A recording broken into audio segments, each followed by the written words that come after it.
Hello, welcome to another episode of Bro to Pro. Wang is here. Hi. He stopped by. It's a nice Monday morning after work. It's probably like a Wednesday, Thursday for you by the time I get this video out. But what we're doing is we're going to be welding in the back of the car over here.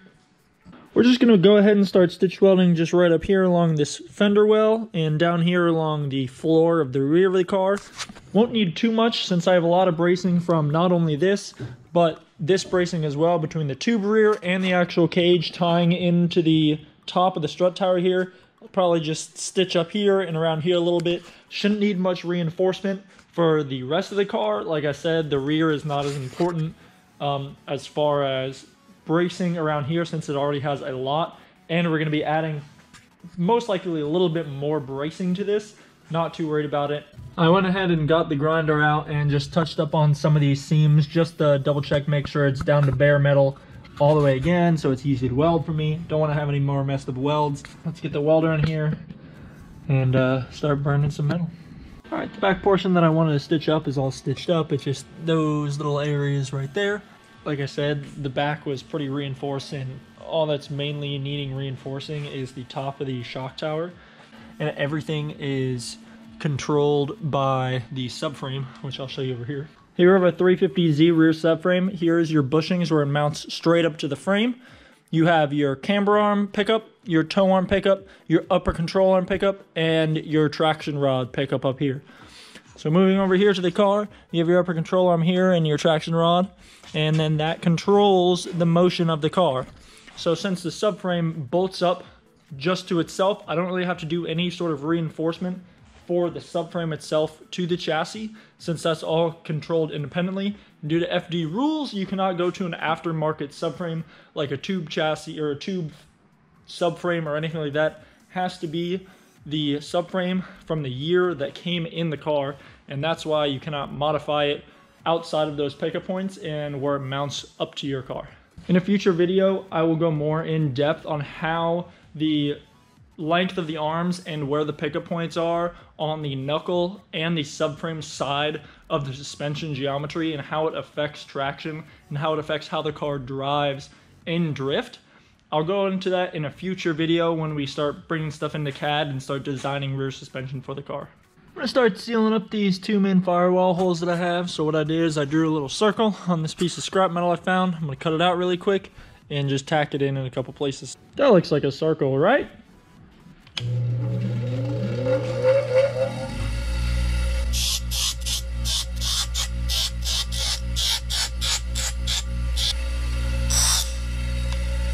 That looks a little better.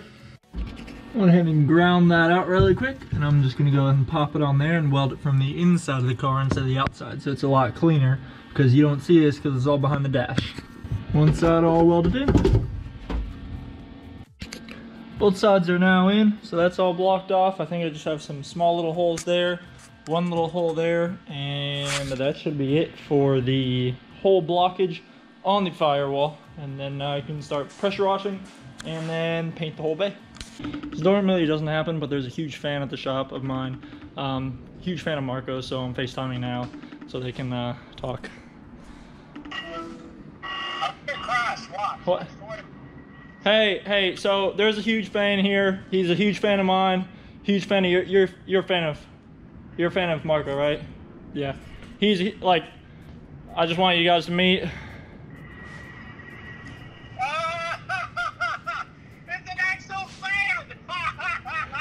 He is a huge fan. It's awesome. Huge fan. Is it blue? No, it's gray. Where did you get it? I got on Craigslist. The dude was 5 minutes away from here, so I stopped to pick up the truck, got our biggest fan, picked him up, brought him home. Oh my God. Next, we're going to cover a small little issue I have with this. I bought this car with an FD spec cage. FD spec. No gussets or attachment of any form may pass from the door bars to the chassis, unibody, or rocker panel. FD spec cage. Door bar. Attachment of any kind. Chassis. Come on, man. Now I gotta cut it out.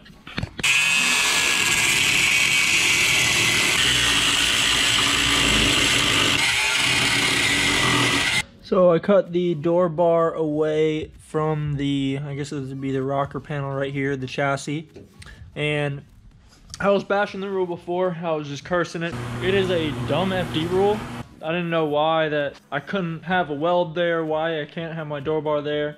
And doing some research and asking some other people in the community, I found out the reasoning behind no attachment from the door bar to any part of the chassis isn't because it's a chassis rigidity like advantage.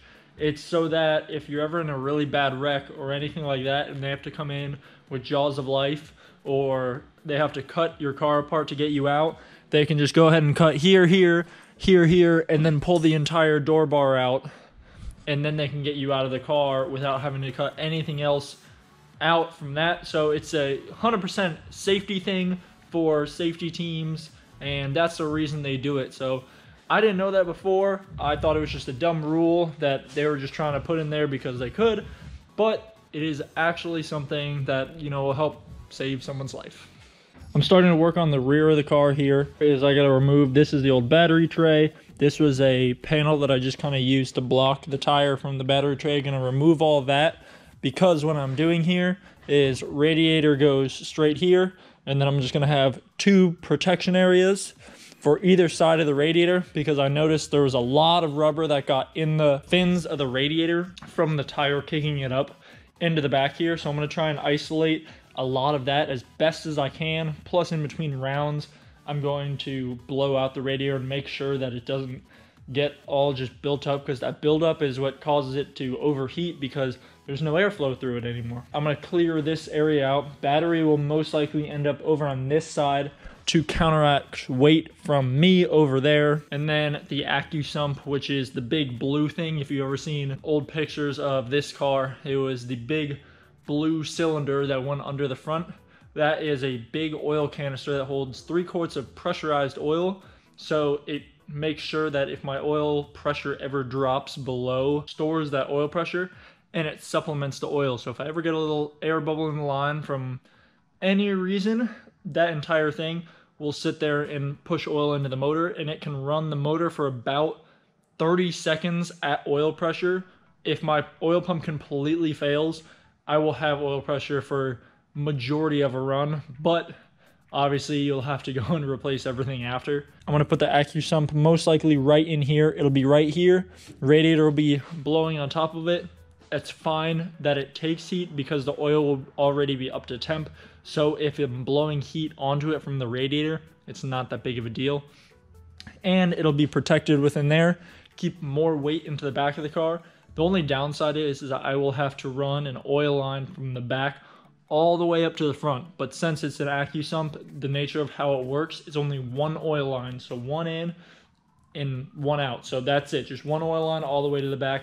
Everything else will be contained in the front. Another thing I decided to do with this car is, this was what I had that protected me from the fuel cell and protected me from the radiator. So that went straight over here and blocked off the back of the car. That left the entire, this area open to the driver's compartment. So a lot of smoke got in through little holes in here. So all that smoke can get in there. Make the rear firewall right here. So it will be directly behind the driver.